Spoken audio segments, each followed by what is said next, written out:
ఆ స్టోరీని మంచిగా ముందుకు తీసుకెళ్తాడు ఆయన బేస్ వాయిస్ తో. అది చాలా బాగా అనిపించింది, స్టోరీకి మంచి లీడ్ ఇచ్చింది.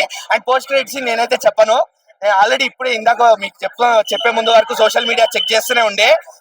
ఎక్కడ సోషల్ మీడియాలో ఇప్పటి వరకు అయితే ఎవరు స్టోరీలు, స్నాప్చాట్ లో, స్నాప్లు, వాట్సాప్ లో స్టేటస్లు ఎవరు పెట్టలేదు. సో నేను కూడా చెప్పను, ఒక మంచి షాకింగ్ సర్ప్రైజ్. 6 అడుగుల కట్అవుట్ కనిపిస్తుంది. ఆయన కూడా వీళ్ళని 6 అడుగుల కట్అవుట్ కనిపిస్తుంది. మీ ఊహకి వదిలేస్తున్నా. తర్వాత హీరో మరి ఇంకెవరు ఉంటారన్న, తేజ సజ్జా సినిమా కాబట్టి తేజ సజ్జానే ఉండాలి.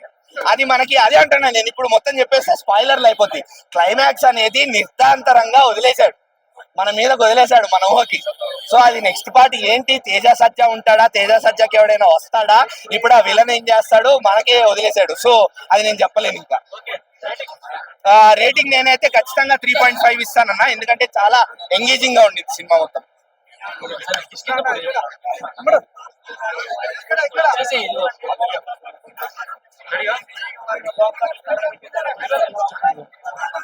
సో